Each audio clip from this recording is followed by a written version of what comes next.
여호와의 산에 오를 자가 누구며 그의 거룩한 곳에 설 자가 누구인가? 곧 손이 깨끗하며 마음이 청결하며 뜻을 허탄한 데 두지 아니하며 거짓 맹세하지 아니하는 자로다. 아멘. 우리를 사랑하시는 아버지 하나님, 파수꾼이 아침을 기다림보다 더욱 간절한 마음으로 은혜를 사모하는 주의 자녀들이 아버지 앞에 머리를 숙였습니다. 세상에서는 의지할 것이 아무것도 없어서 오직 하나님만을 바라보고 있는 저희들임을 기억하여 주옵소서. 이 시간 예배하는 저희들에게 은혜를 허락해 주셔서 하나님 앞에 정결하고 또 청결한 마음으로, 그런 몸으로 예배하게 하여 주옵소서. 모든 영광을 받아 주옵소서. 예수님 이름으로 기원하옵나이다. 아멘. 교만한 자를 물리치시고 겸손한 자에게 은혜를 주시는 아버지 하나님, 그동안 저희들의 마음이 심히 교만하여 많은 죄를 지었습니다. 하나님 없이도 잘 살 수 있다고 생각하고 내 능력과 내 힘을 의지하며 살았습니다. 범사에 하나님의 뜻을 알기 위해 기도하는 일을 멈춘 지 오래되었습니다. 아침 안개처럼 잠깐 보이다가 사라질 허탄한 것들을 자랑하며 그렇게 살아왔습니다. 선을 행할 줄 알지만 행하지 않는 죄를 지었습니다. 하나님의 곧 있을 심판을 생각하지 아니했고 사치했고 방종했고 마음을 비둔하게 살찌웠습니다. 이처럼 교만한 저희들이 하나님께로부터 물리침을 당하지는 않을까 두려운 마음으로 머리를 숙였습니다. 이 시간 머리 숙인 저희들을 불쌍히 여겨 주옵소서. 사람의 눈은 가리지만 하나님의 눈을 가릴 수 없음을 이제서 깨닫습니다. 우리의 모든 죄를 용서해 주옵소서. 저희 중심에 겸손한 마음을 회복시켜 주옵시고 진실한 믿음을 회복시켜 주옵소서. 이젠 아버지와 나만이 알고 있는 은밀한 죄를 인하여 묵묵히 참회의 기도를 계속드립니다.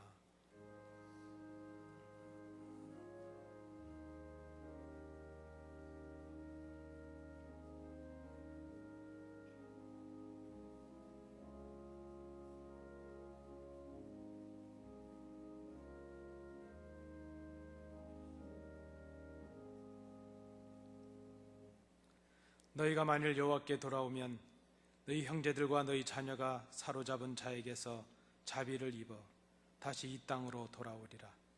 너희 하나님 여호와는 은혜로우시고 자비하신지라. 너희가 그에게로 돌아오면 그의 얼굴을 너희에게서 돌이키지 아니하시리라. 아멘. 사도신경으로 우리의 신앙을 하나님께 고백하겠습니다. 전능하사 천지를 만드신 하나님 아버지를 내가 믿사오며 그 외아들 우리 주 예수 그리스도를 믿사오니 이는 성령으로 잉태하사 동정녀 마리아에게 나시고 본디오 빌라도에게 고난을 받으사 십자가에 못 박혀 죽으시고 장사한 지 사흘 만에 죽은 자 가운데서 다시 살아나시며 하늘에 오르사 전능하신 하나님 우편에 앉아 계시다가 저리로서 산 자와 죽은 자를 심판하러 오시리라. 성령을 믿사오며 거룩한 공회와 성도가 서로 교통하는 것과 죄를 사하여 주시는 것과 몸이 다시 사는 것과 영원히 사는 것을 믿사옵나이다. 아멘.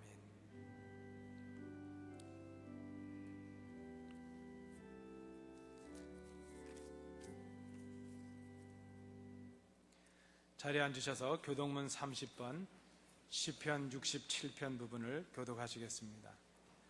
하나님은 우리에게 은혜를 베푸사 복을 주시고 그의 얼굴 빛을 우리에게 비추사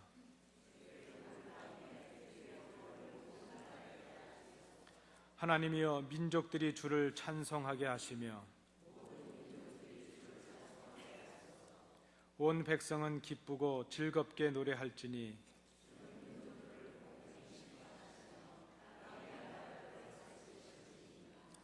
하나님이여 민족들이 주를 찬송하게 하시며 모든 민족으로 주를 찬송하게 하소서.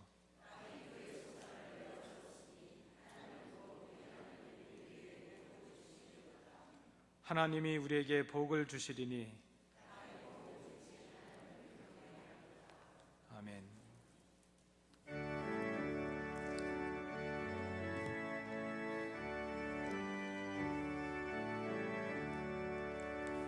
복의 근원 강림하사 찬송하게 하소서. 한량 없이 자비하심 증량할 길 없도다. 천사들의 찬송가를 내게 가르치소서. 구속하신 그 사랑을 항상 찬송합니다. 주의 크신 도움 받아 이때까지 왔으니 이와 같이 천국에도 이르기를 바라네. 하나님의 품을 떠나 죄에 빠진 우리를 예수 구원하시려고 보혈을 흘려주셨네.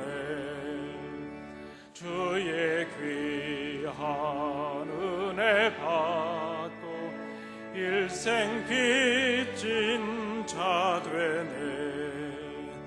주의 은혜 사슬 되사 나를 주께 매소서. 우리 마음은 연약하여 범죄하기 쉬우니 하나님이 받으시고 천국인을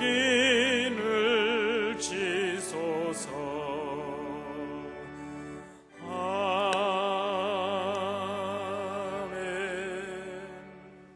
하나님, 모든 만물 가운데에 하나님의 섭리에 이르서 하나님 영광을 드러낼 수 있는 귀한 은총을 주시니 감사합니다. 모든 피조물을 통하여서 또는 이 땅 위에 하나님을 섬기는 모든 백성들이 주를 경외하며 찬양하며 영광을 돌릴 수 있는 귀한 은총 주심을 진심으로 감사와 찬송을 드립니다. 사랑의 아버지 하나님, 이 귀한 시간마다 저희들에게 깨닫게 하신 그 은혜를 먼저 감사함을 드립니다. 예수 그리스도께서는 내 죄 때문에 가진 고초를 다 당하시며 십자가에 못 박혀 죽으시고 우리를 살리기 위해서 다시 사신 주님, 그 은혜를 주님 저희들은 까맣게 잊어버리고 오늘 또 이 자리에 나올 때가 있사온데 하나님 용서해 주시기를 간절히 원합니다. 저희들의 예배가 신령과 진정으로 드려야 하겠는데 아버지 하나님, 때로는 말씀을 들으면서 판단할 때가 많이 있습니다. 신령과 진정으로 드려야 할 예배의 말씀을 판단으로 그쳐서 오히려 하나님 앞에 영광을 가려우며 모든 심령들에게 상처를 줄 때가 많이 있는데 용서하여 주시옵소서. 또한 우리의 기도가 하나님 앞에 진실한 기도를 드려야 하겠는데 때로는 가정스럽게 드릴 때가 있습니다. 용서해 주시옵소서. 신령과 진정으로 드려야 할 귀한 예배 시간에 하나님 앞에 영광을 돌려야겠는데, 아버지 하나님, 저희의 생각과 저희의 잘못된 이기심 때문에 하나님 영광 가리우며 오히려 불만과 불평과 주님 좌절하면서 하나님 앞에 영광 돌리지 못한 죄 용서해 주시기를 간절히 소원합니다.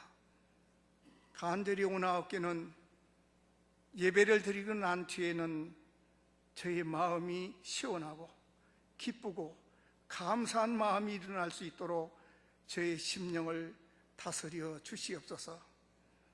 간절히 소원합니다.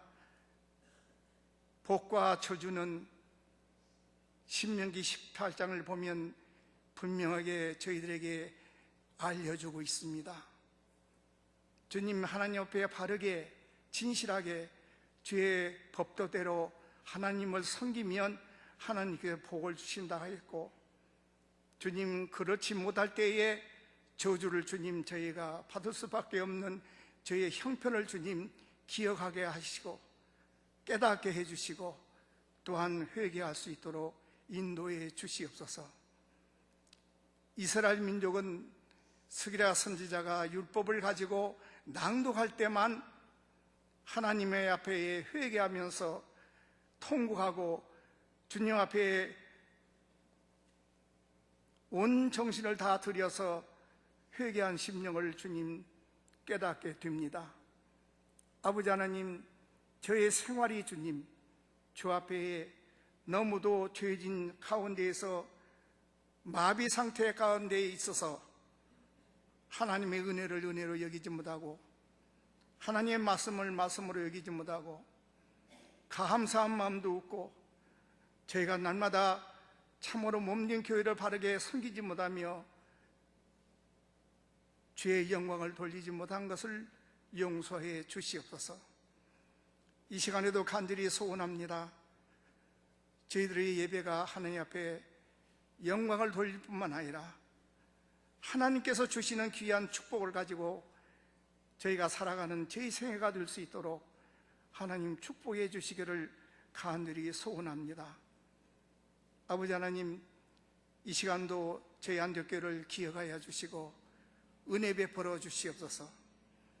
나의 생각과 나의 이기심 때문에 많은 사람들에게 상처를 주면서 바른 신앙생활을 하지 못한 가운데 있으며 하나님의 영광을 가리울 때가 있사온데, 아버지 하나님, 불면코 몸든 교회를 위하여 하나님 중심하고 교회에 중심하고 그리고 모든 성도께 더불어 화평을 누리며 서로 사랑을 나눌 수 있는 귀한 교회가 될 수 있도록 인도해 주시기를 간절히 소원합니다.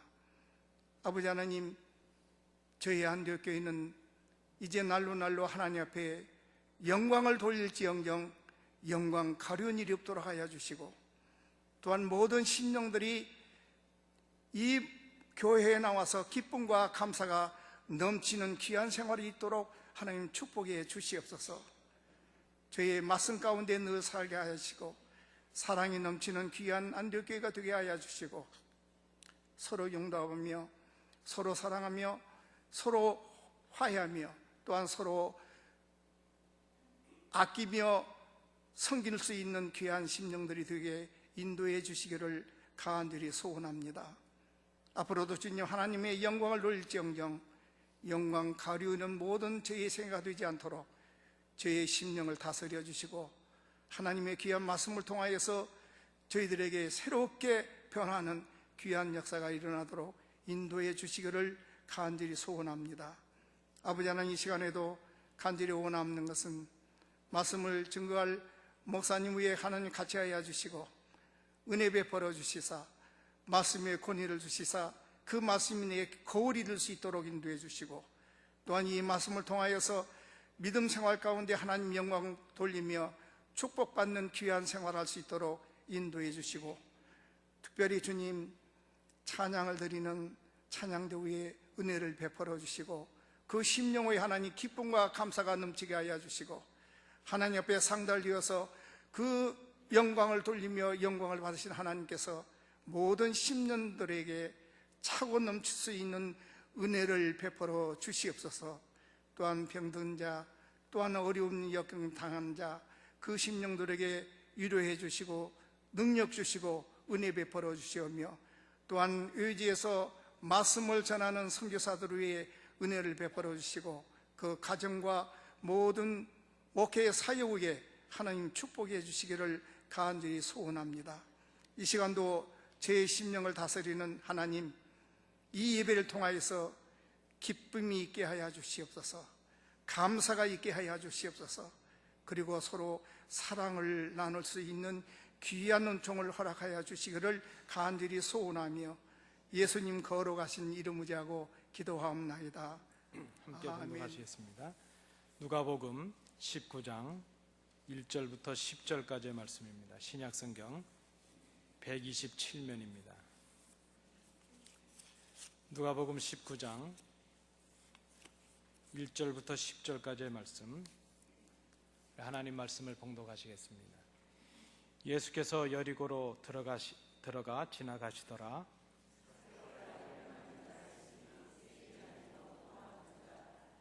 그가 예수께서 어떤 사람인가 하여 보고자 하되 키가 작고 사람이 많아 할 수 없어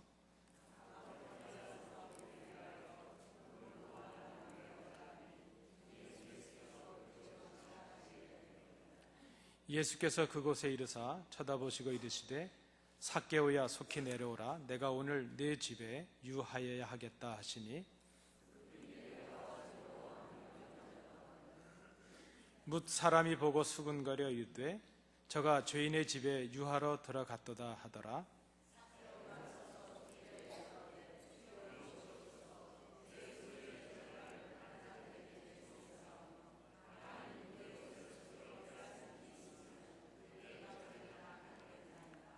예수께서 이르시되 오늘 구원이 이 집에 이르렀으니 이 사람도 아브라함의 자손이미로다.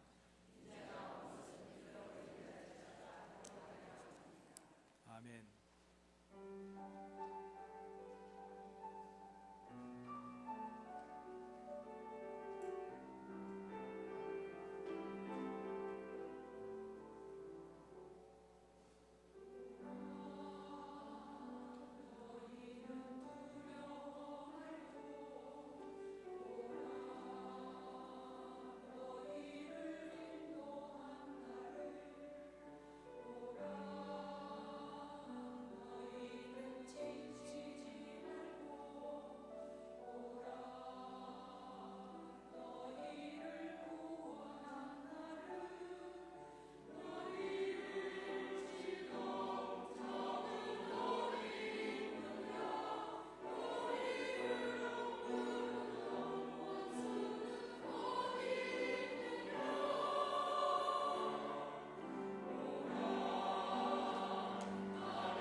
나누시기 전에 옆에 계신 분들과 한번 인사 먼저 하시겠습니다. 반갑습니다. 잘 오셨습니다.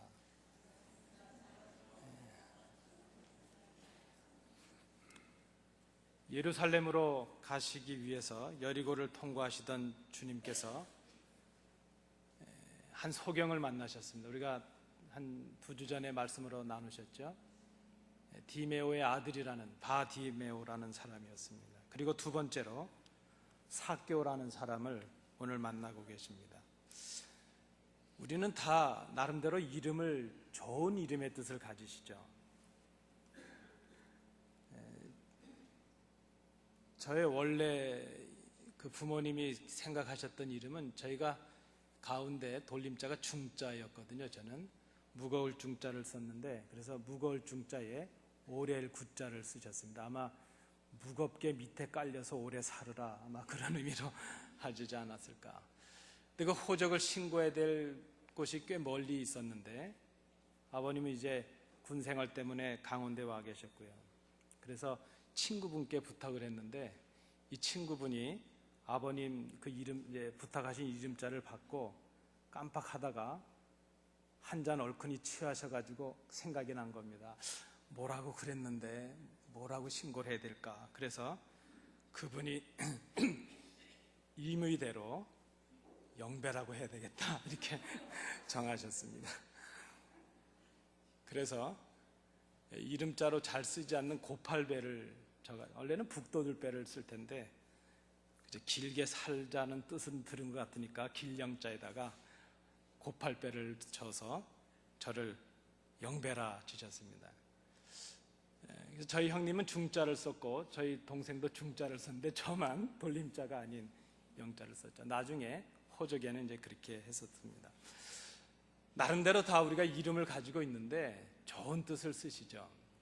그렇게라도 불리고 또 그렇게 불려지면 그 이름대로 살 수 있을 것이라는 소망이 이름 속에 담겨져 있기 때문입니다. 오늘 본문에 나타나는 삭개오라는 사람의 뜻은, 이름의 뜻은 의로운 사람이라는 뜻입니다.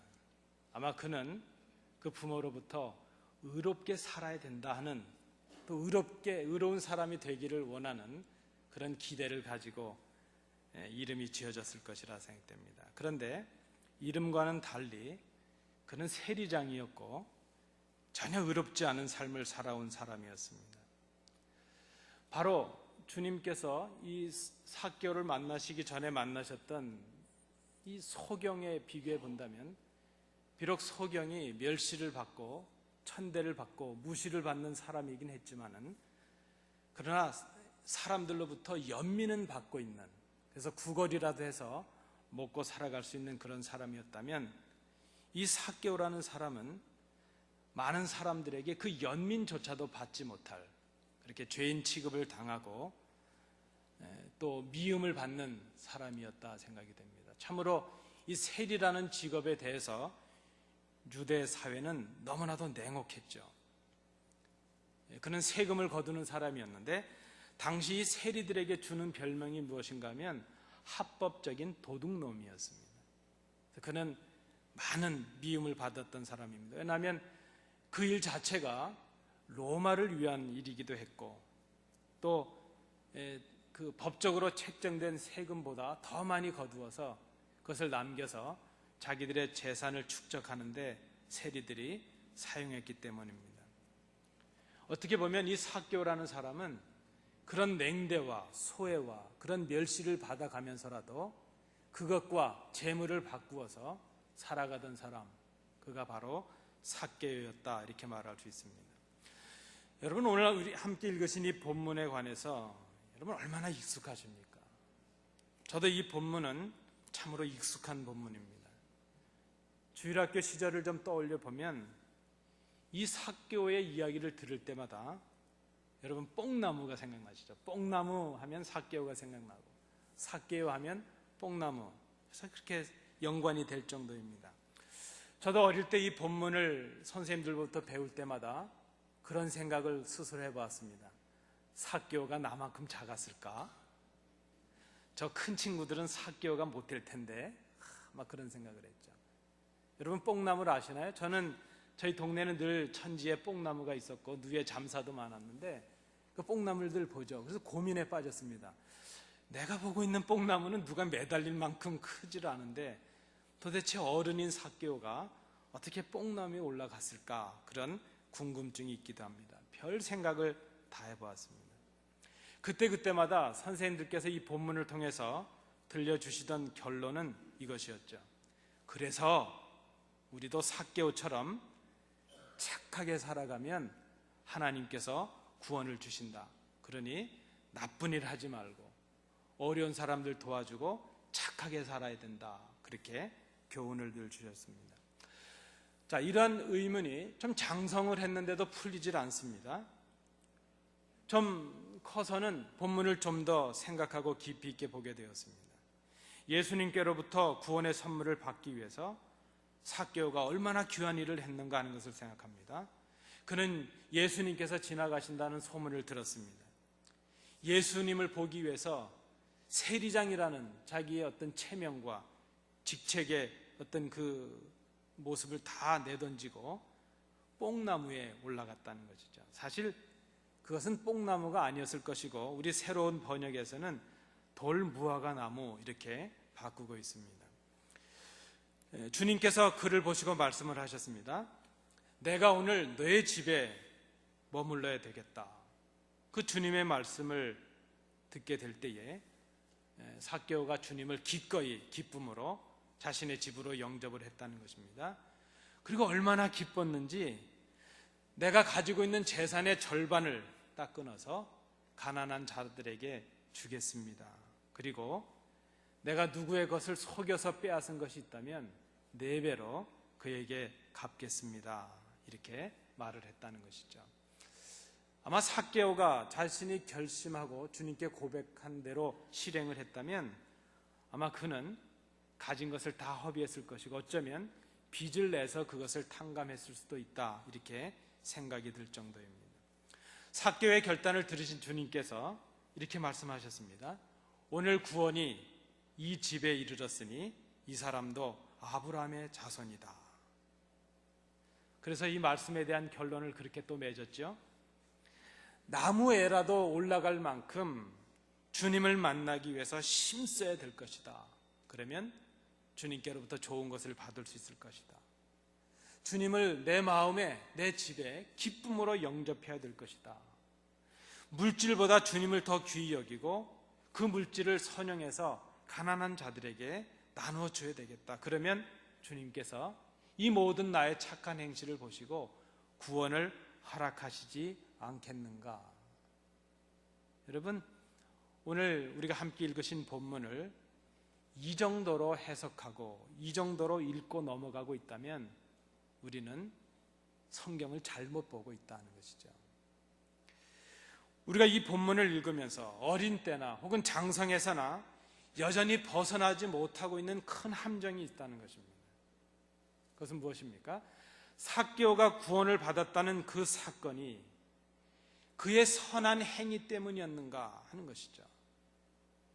그가 주님을 보려는 관심이 있었고 기꺼이 주님을 자신의 집으로 영접했기 때문이고 자신의 물질을 가난한 자들에게 나누어 주고 자신을 도둑이라 고백할 정도로 기꺼이 자신의 물질을 허비했기 때문에 그 선한 행실 때문에 그의 행실을 보고 주님께서 구원을 선물로 주셨는가?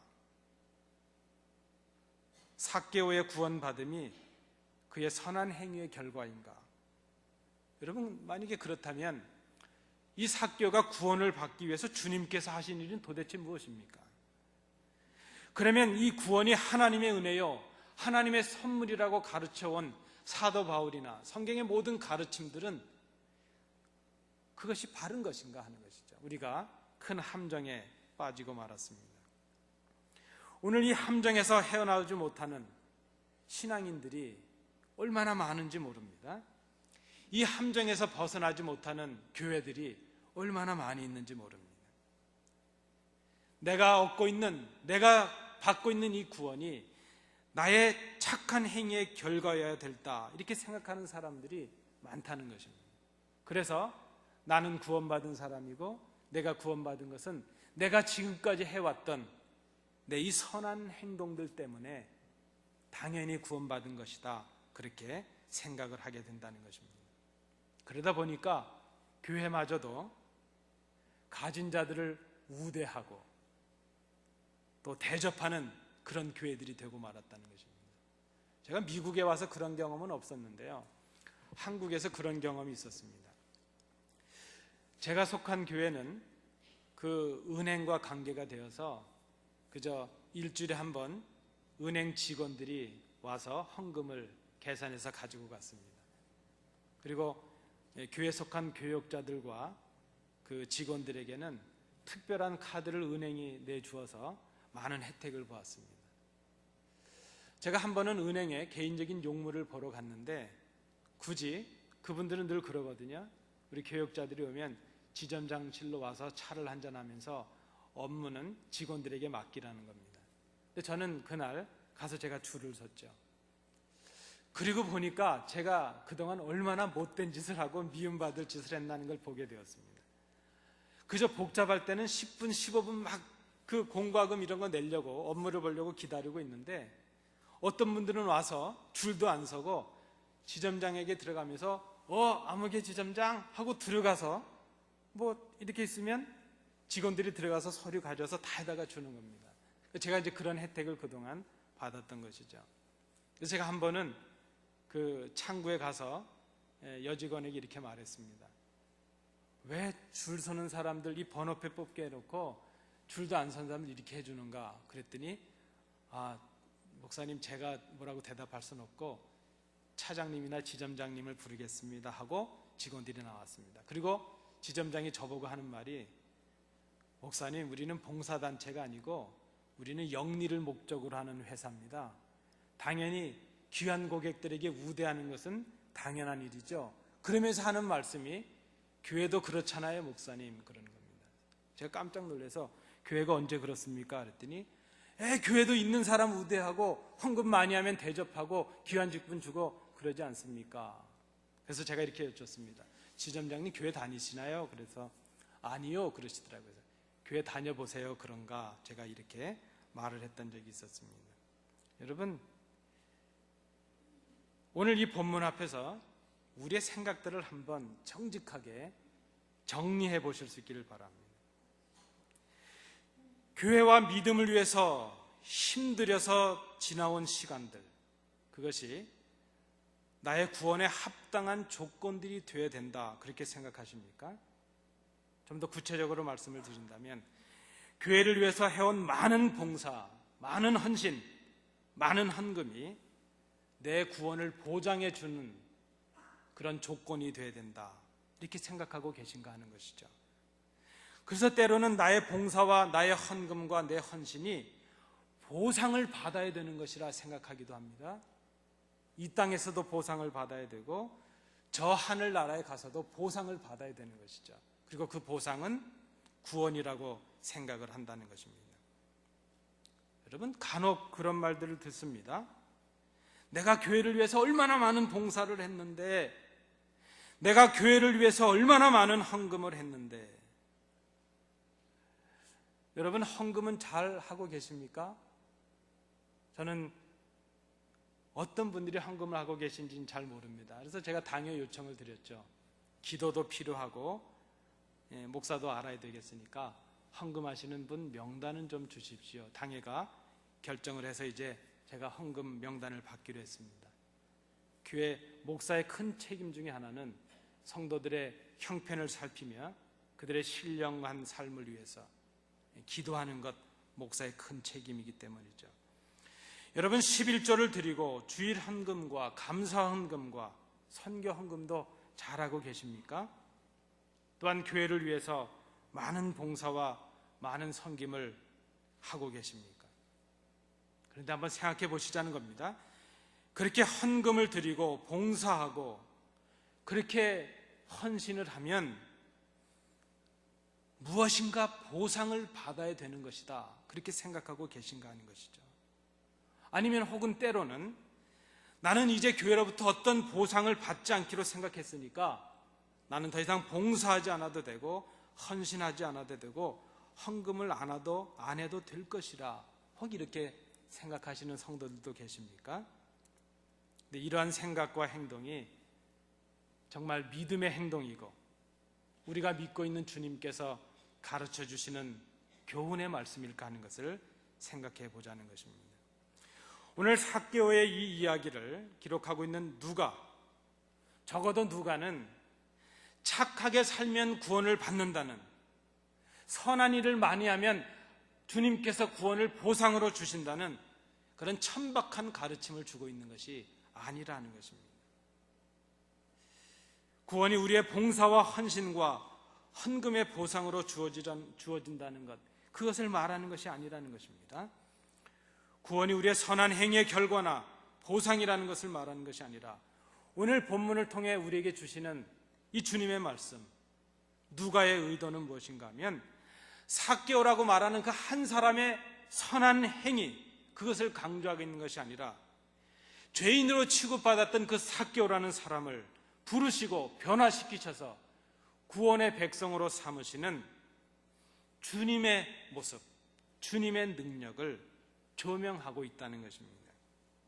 잃어버린 자 되고 죄인이라 낙인 찍힌 자들을 부르시고 구원하시는 주님을 증거하는데 이 누가의 관심이 있다는 것입니다. 단순히 윤리적인 설교, 착하게 살면 좋은 일이 있을 것이야, 그것을 말하는 것이 아니라는 것입니다. 삭개오의 선한 행위는 주님을 만난 그의 변화에 대한 한 모습일 뿐이죠.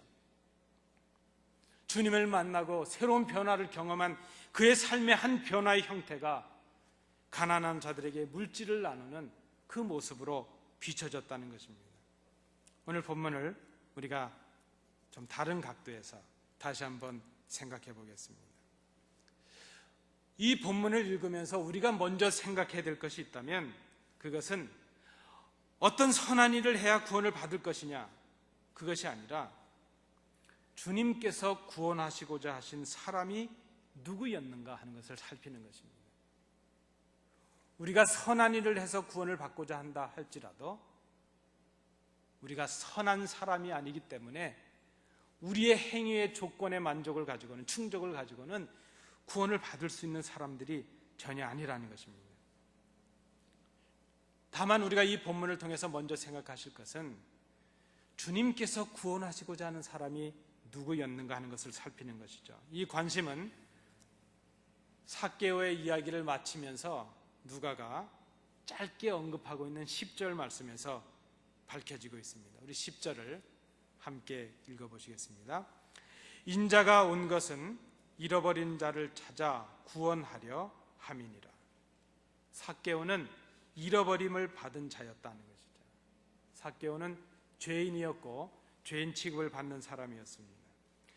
예수님께서 삭개오의 집에 들어가셨을 때 그 모습을 보고 있던 많은 사람들이 그렇게 수근거렸습니다. 아, 저가 예수님이죠. 저 예수가 죄인의 집에 머물러 들어갔다, 이렇게 말을 합니다.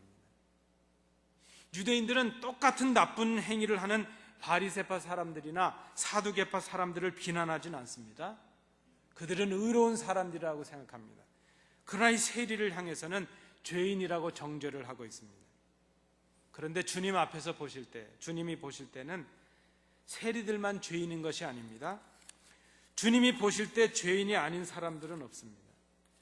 모든 죄인은 주님을 통해서만이 죄의 문제를 해결해 받을 수 있고 해결함을 받을 수 있고 구원을 받을 수 있다는 것입니다. 주님 앞에서 이제 지금 손가락질을 당하고 있는 세리나 그를 정죄하고 있는 그 백성들 모두가 다 죄인이요 구원받아 마땅한 사람들이었다는 것입니다. 그리고 그 구원의 길이 오직 예수 그리스도를 통해서만이 가능했다는 것입니다. 그런데 지금 주님의 곁에 있는 그 사람들은 그 세리를 향해서, 삭개오를 향해서 죄인이라 이렇게 정죄하면서 자신들이 죄인임을 깨닫지 못하고 있는 것이죠. 바로 누가의 관심이 여기에 있었다는 것입니다. 그리고 누가는 지금까지 주님께서 말씀해 오신 그 가르침과 말씀에 대한 응답과 실제적인 예를 이 삭개오의 이야기를 통해서 기록하고 있는 것입니다. 지금까지 죄인으로 살아왔고 죄인으로 취급받았던, 그래서 하나님의 구원에서는 제외되었다고 생각되고 있었던 그 사람, 그 삭개오, 그가 주님 앞에서 어떻게 변화되고 있는가를 밝히고 있는 것이죠. 사람들은 죄인이요 구원받을 수 없다는 그 사람 삭개오가 어떻게 주님께로부터 구원받은 백성으로 선포되고 있는가 하는 것을 지금 누가가 밝히고 있다는 것입니다. 다시 한번 본문을 생각해 보시겠습니다. 주님께서 여리고로 지나가신다는 소식을 이 삭개오가 듣게 되었을 때에 그는 주님을 만나야 되겠다는 열망이 마음에 일어났습니다. 그는 세리장이었습니다. 먹고 사는 것, 그저 호사스러운 것, 그것 하나로는 부족한 것이 없는 사람입니다. 아마 그는 세리장으로서 어떤 방법, 다른 방법을 동원해서라도 주님을 만날 수 있었을 것입니다.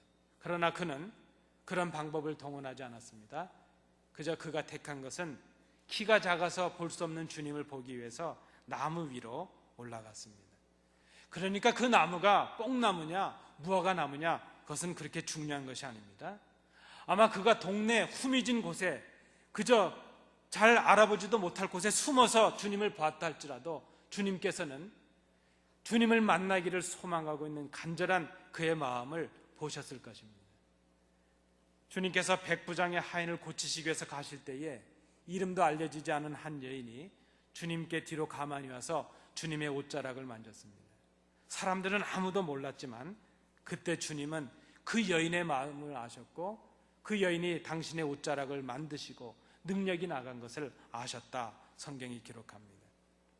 지금 주님이 보신 것은 바로 그의 마음이죠. 많은 돈을 쌓아놓고도 그가 겪고 있는 소외감, 죄책감, 채울 수 없는 그 허전함, 그래서 돈으로 채울 수 없는 그 허전함을 주님을 통해 채우기를 갈망하는 그 마음, 예수를 내가 만나야 되겠다는 그 마음을 주님께서 보신 것입니다. 그는 주님을 만나기 위해서 자기의 모든 체면도 내려놓았습니다. 나무 위로 올라갔습니다. 누가는 앞서서 주님께서 말씀하신 것을 기록했습니다.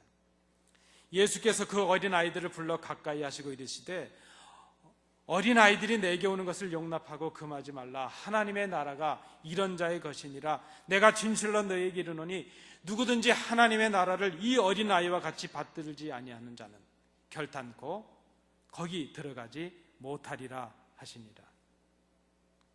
그는 주님 앞에서, 이 삭개오는 주님 앞에서 단순하고 겸손한 어린아이 같은 마음을 갖게 되었습니다.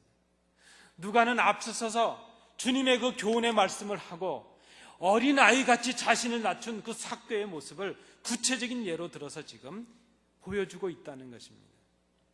주님 앞에서 그가 가진 마음의 변화였습니다. 그는 어른이었습니다. 교만했습니다. 부족한 것이 없었습니다. 그러나 재물로도 채울 수 없는 그 영적인 갈망, 그 허전함을 채우기 위해서 그는 주님을 바라보았고 주님을 보기 위해서 어린아이같이 단순하게 나무 위로 올라가는 그런 행동을 한 것이죠. 누가는 어린아이 같아져야 된다는 그 주님의 말씀의 한 예로 지금 삭개오를 소개하고 있다는 것입니다. 누가는 앞서서 또 이런 말씀도 기록했습니다. 재물이 있는 자는 하나님의 나라에 들어가기가 얼마나 어려운지 낙타가 바늘기로 들어가는 것이 차라리 부자가 하나님의 나라에 들어가는 것보다 쉬울 것이다. 이 말은 가능성이 있다는 말이 아니고 불가능하다는 것을 말씀한 것입니다. 그때 제자들이 따지면서 이렇게 질문을 했습니다. 그러면 선생님, 구원받을 수 있는 사람 하나도 없겠네요. 누가 구원을 얻을 수 있겠습니까? 그때 주님께서 대답하셨습니다. 무릇 사람이 할 수 없는 것을 하나님은 하실 수 있느니라. 인간의 힘으로는 물질의 유혹 하나도 이길 수 없습니다. 그런 연약한 존재입니다. 그것은 오직 주님만이 우리를 새로운 존재로 바꾸실 수 있다는 것을 말씀하고 있습니다. 그리고 그 신뢰를 지금 삭개오의 이야기를 통해서 다시 주고 계신 것입니다.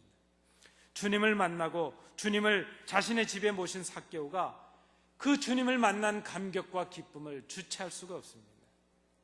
그래서 주님을 만난 그의 그 감격과 기쁨은 그에게 전혀 새로운 경험을 하게 하고 새로운 가치관을 갖게 하고 새로운 인격이 되게 하고 새로운 사람이 되게 하였습니다. 그는 모진 비난과 냉대와 받고 얻어왔던 그 많은 재산으로도 얻을 수 없는 그 감격과 기쁨을 주님을 만나고 맛보게 되었습니다.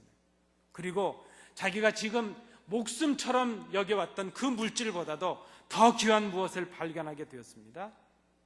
주님을 만날 때에 주님께서 그의 눈과 그의 마음을 바꾸어 주셨기 때문입니다. 그는 주님 앞에 자신을 죄인이라고 고백합니다. 율법에 의하면 레위기나 출애굽기를 보면 이런 말씀이 있습니다. 남의 것을 부당하게 취득한 사람이 그것을 돌려줄 때는 그 원금의 5분의 1을 더해서 주라는 것입니다. 그런데 만약에 남의 것을 도적질했던 사람이 돌려줄 때는 그 원금의 4배를 갚으라 하는 것이죠. 지금 이 삭개오가 자신의 재산의 절반을 가난한 자들을 위해서 주겠다 그랬고, 그리고 그 다음에 한 말이 무엇입니까? 내가 남의 것을 잘못 뺏은 것이 있다면, 거짓으로 속여서 뺏은 것이 있다면, 도적질한 것이 있다면 4배로 갚겠습니다. 그렇게 결단을 합니다. 무슨 말입니까? 자기 자신을 도둑질한 죄인으로 고백을 하고 있는 것이죠. 그의 존재가 바뀌었다는 것입니다.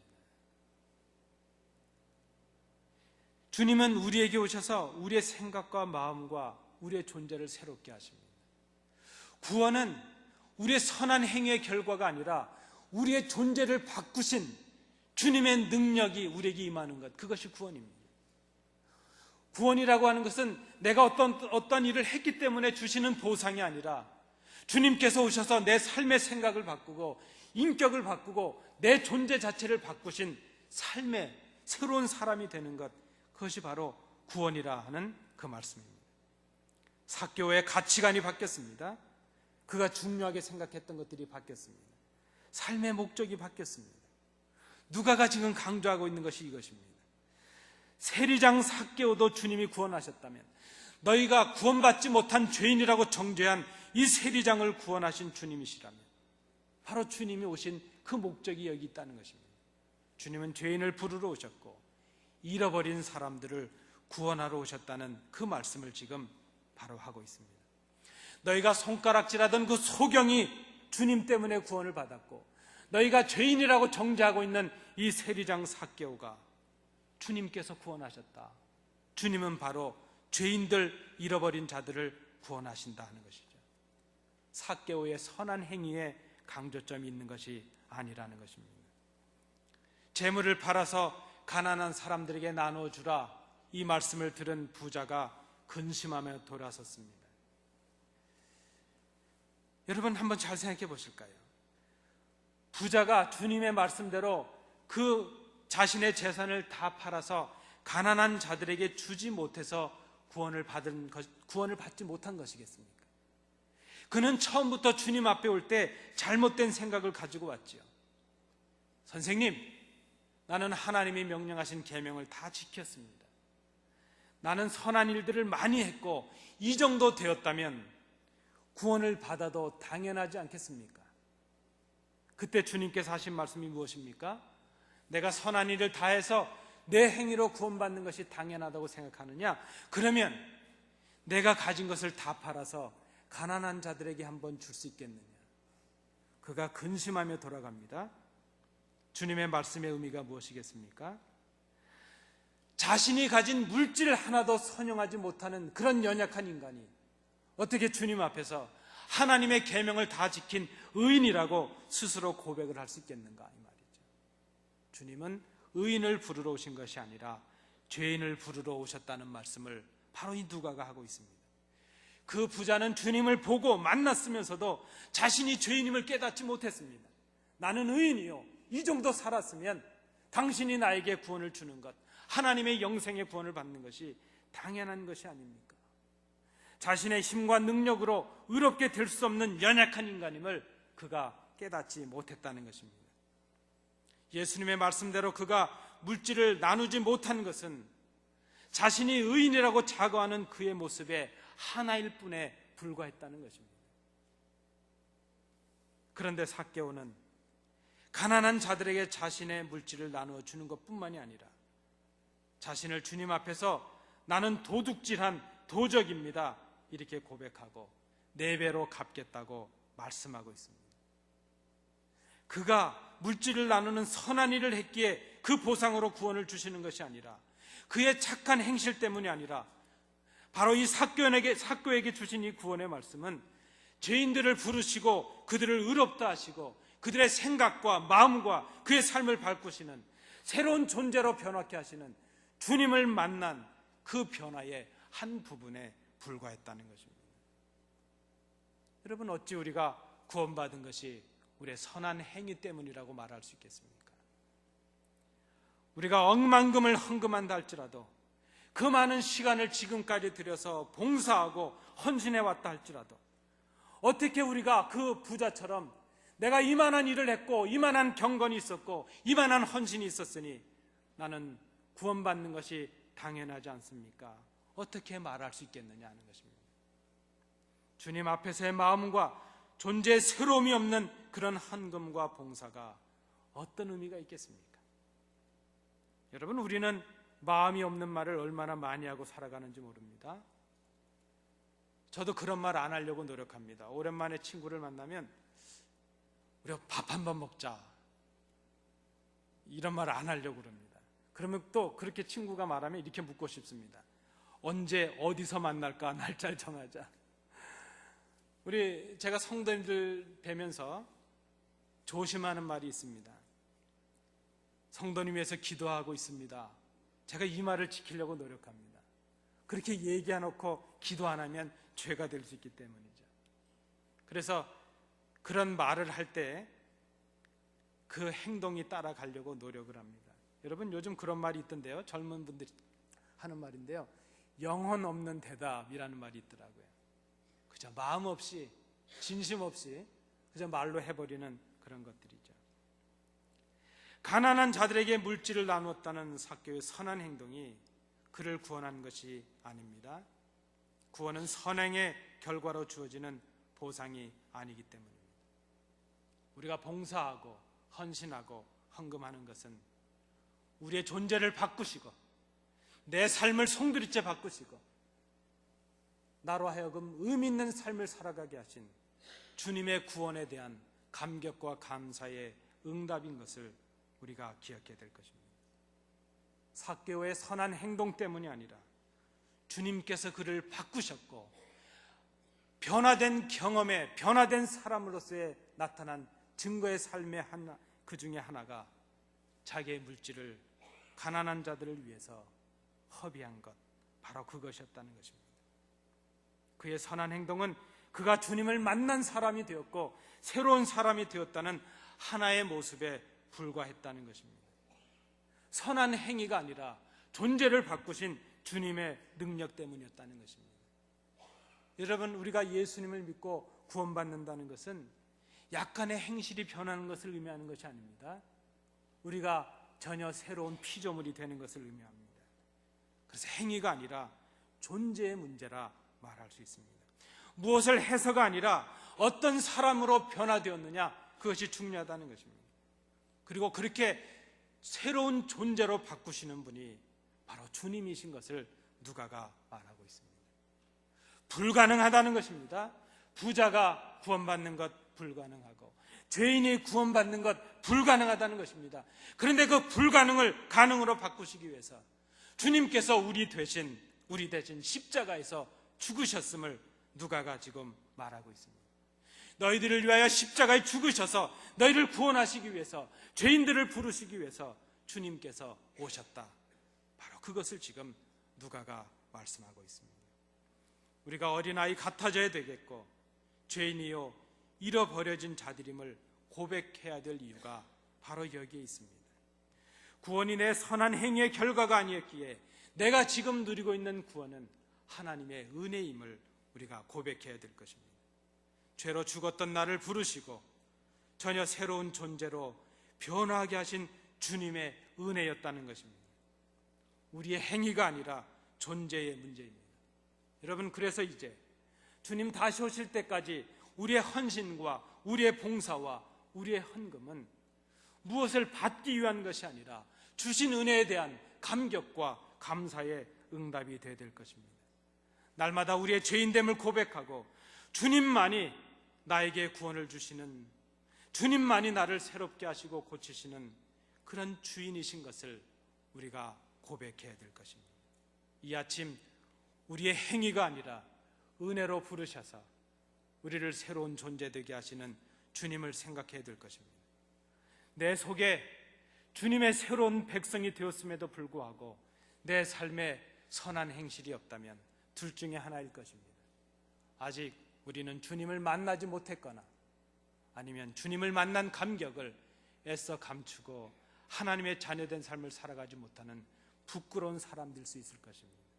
오늘 이 말씀 앞에서 우리의 삶을 바꾸시는 주님의 요청을 새롭게 들으시고 주님 앞으로 나아가시는 온 교회가 되시기를 바랍니다. 기도하겠습니다. 은혜로우신 아버지 하나님, 우리의 봉사와 우리의 헌신이, 우리의 예물 드림이 그저 무엇인가 받아야 되고 무엇인가 보상이 있어야 된다는 어리석은 생각, 그 함정에서 벗어나게 하여 주옵소서.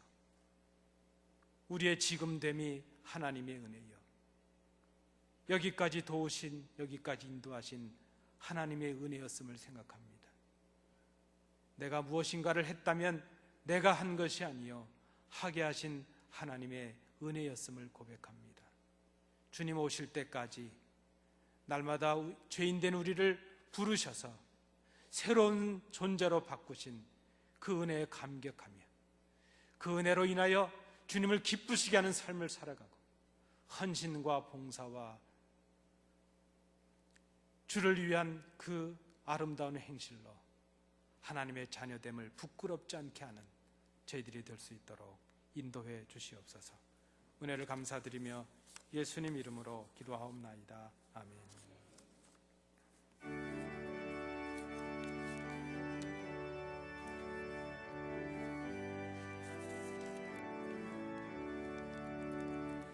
예수를 나의 구주 삼고 성령과 피로써 거듭나니 이 세상에서 내 영혼이 하늘의 영광 누리도다.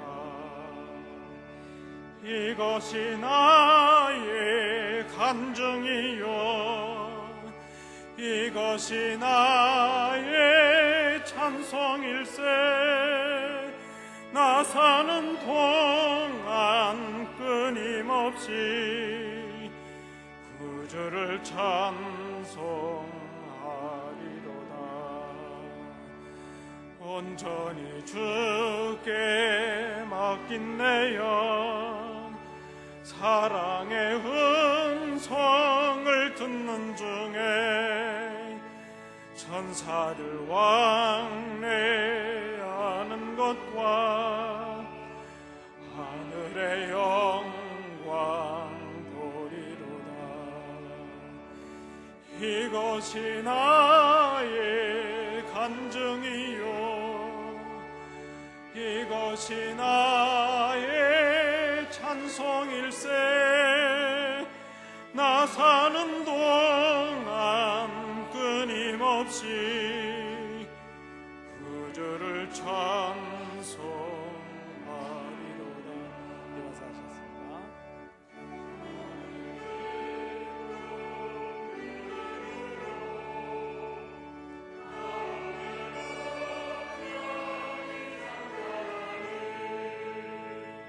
세상과 나는 간 곳 없고 구속한 음악 보이도다. 이것이 나의 간증이요, 이것이 나의 찬송일세. 나 사는 동안 끊임없이 구주를 찬송하리로다.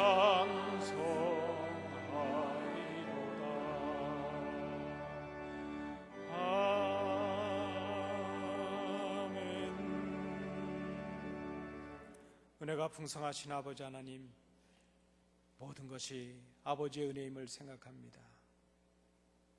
우리의 구원과 지금 우리의 삶의 형편과 지금 우리가 이 자리에 서 있는 것, 모든 것이 주의 은혜요 아버지의 사랑임을 고백합니다.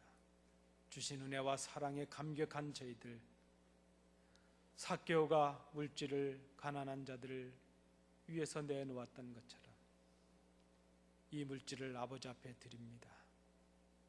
우리의 삶의 존재를 바꾸셨고 삶에 살아갈 이유를 바꾸셨고 우리의 삶의 목적을 바꿔주신 주님을 생각하며 겸손히 엎드렸습니다. 내 선한 행실 때문이 아니라 주의 은혜 때문이었고 우리의 구원과 우리의 영생이 주님의 주신 선물이었음을 깨닫습니다. 주님 오실 때까지 이 감격을 지키며 살아가는 저희들이 되게 하옵소서. 평생을 주님을 향한 감사와 감격 속에 살아가게 하여 주옵소서. 그리고 주의 자녀된 저희들 자녀답게 살아감으로 그 사랑과 은혜에 보답하며 더욱더 주님을 기쁘시게 하는 삶을 살아가게 하옵소서. 예물을 드린 손길들을 복되게 하시며 이 예물이 하나님 나라와 영광을 위하여 아름답게 쓰여지도록 구별하옵소서. 주신 은혜 감사드리며 예수님 이름으로 봉헌 기도하옵나이다. 아멘. 감사합니다. 성도 여러분, 자리에 앉으시겠습니다.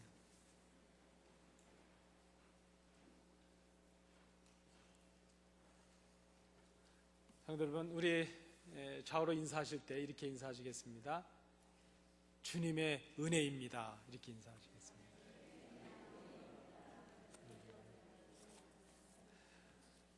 감사합니다. 우리 교회 생활은 주보를 참조해 주시기 바랍니다. 정책당회 오늘 우리 1시 반부터 모이시도록 하겠습니다. 1시 반에 회의는 모이시지만 1시 40분에 성경 공부는 예정대로 하겠습니다.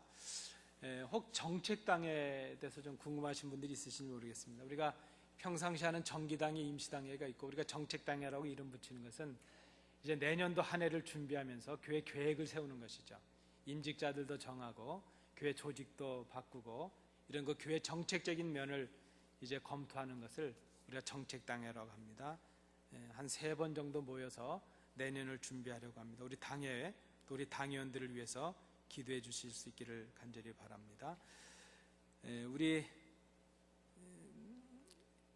저희가 주보에 조금 이렇게 빠져 있는데요. 2015년도 추수감사주일은 11월 22일, 11월 넷째 주에 우리가 지나도록 그렇게 예배하도록 하겠습니다. 여러분, 오늘도 우리가 말씀을 나누셨지만 그저 이 추수감사주일은 여느 감사로 생각하지 마시고 올 1년을 좀 돌아보시면서 한 1주, 2주 정도 남았으니까요. 감사의 제목들을 좀 한번 써보시죠.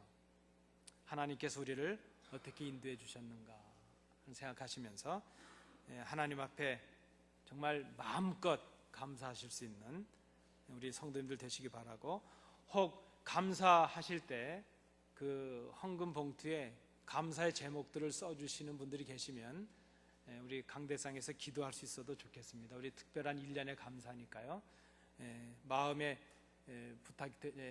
허락이 되시는 분들은 기도 제목을 쓰시거나 감사의 제목을 쓰셔서 헌금해 주셔도 좋겠습니다.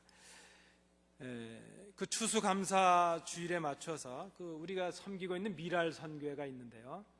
그 추수감사 디너 파티가 있죠. 그래서 우리 성도님들 참여하시길 원하시는 분들은 우리 선교 부장이신 노복만 집사님께나 혹은 사무실로 신청해 주시기 바랍니다. 아마 거기 참석하시려면 100불 뭐 얼마 이렇게 식사 자리값을 그 테이블을 사셔야 되는데 교회에서 부담해 드리도록 할 테니까 가셔서 그 미랄 선교에 참여하시면서 또 같이 기도하시고 또 격려하시길 원하시는 분들은, 동참하시길 원하시는 분들은 이렇게 신청해 주시면 감사하겠습니다. 11월 28일 저녁 6시 포틀리에 있는 더블트리 호텔에서 모인다고 합니다. 기억해 주시기 바랍니다. 우리 박종훈 집사님 이제 조금 가까운 데 이사 오셨었는데 이번에 또 좀 멀리 이사를 가시게 됐습니다. 댄빌이라는 곳으로 이사 가셨는데 새로 이사 가신 곳에서 더 주님의 은혜가 넘치시도록, 또 우리 성도님들 좀 시간이 되시면 그저 늘 우리 집사님 연락도 해주시고 또 격려해 주시면 감사하겠습니다. 저도 우리 집사님 권사님과 잘 협의해서 이사 신방할 수 있도록 할 텐데 동참하기 원하시는 분들은 사무실로 문의해 주시기 바랍니다. 우리 강단에 꽃봉헌 해주신 우리 집사님 권사님 가정 감사를 드리고, 오늘 또 식사를 준비해 주신, 친교 준비해 주신 성도님들께도 감사를 드립니다. 이 환절기가 되었는데 특별히 감기 걸리시지 않도록 건강하신 한 주간 되시길 바랍니다. 이제 다 일어나셔서 주님 가르쳐 주신 찬양 우리 하시겠습니다. 기도 찬양하십니다.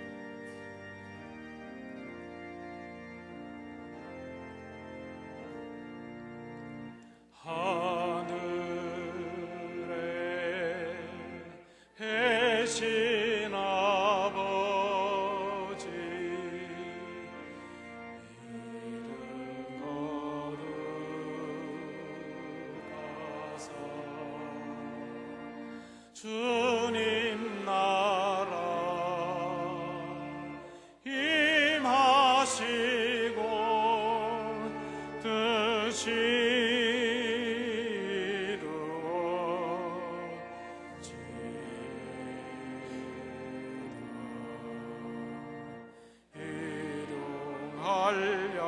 양식 주시고 우리들의 큰 죄 다 용서하옵시고 또 시험에 들게 마시고 악에서 구원하소서. 대개 주의 나라 그의 권세 주의 영광 영원히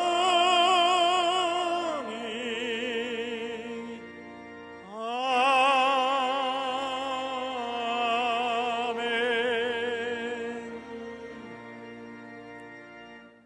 은혜가 풍성하신 아버지 하나님, 아버지께 나와 예배하고 이제 주의 자녀들이 세상을 향해 나가고자 합니다. 이 한 주간 험악한 세상을 살아갈 동안 주의 말씀을 기억하게 하셔서 은혜로 살아가게 하옵소서. 감사와 감격이 넘치게 하옵소서. 기쁨이 넘치게 하옵소서. 베풀며 살아가게 하옵소서. 우리를 부르시고 우리의 존재를 바꾸셔서 구원받은 하나님의 백성이 되게 하신 그 뜻을 기억하며 살아가는 저희들이 되게 하옵소서. 우리 박 집사님 새로운 장막터로 이사를 했습니다. 그곳에서 더욱더 주님의 은혜를 경험하는 귀한 종이 되게 하옵소서. 오늘 이 예배에 참여하지 못한 우리의 모든 성도들, 출타한 성도들, 연약한 성도들, 우리에게 주시는 은혜를 동일하게 허락하여 주옵소서. 오늘 교회를 위해서, 예배를 위해서 수고하며 봉사하는 모든 손길들 하나님 크신 것으로 갚아주셔서 더 큰 기쁨과 감격이 넘치게 하여 주옵소서. 오늘 이 시대를 살아가는 저희들, 오늘 이 어려운 때에 안디옥의 교인 되었음을 생각하며 후대에 기억되고 기념될 만한 믿음의 족적들을 남기는 저희들이 되게 하여 주옵소서. 이제는 예수 그리스도의 은혜와 우리 아버지 하나님의 크신 사랑하심과 성령님의 교통하심이 하나님께 나와 예배하며 오늘 주시는 말씀을 통하여 모든 것이 은혜임을 깨닫고 그 은혜에 합당한 삶을 살아가며 기쁨과 감격 속에 살아가며 하나님께 영광을 돌리는 삶을 살아갈 것을 마음에 결단하는 주의 자녀들 위해, 그 가정과 그 모든 사업 위에, 그리고 우리 교회 위에 항상 함께 계시기를 간절히 축원하옵나이다.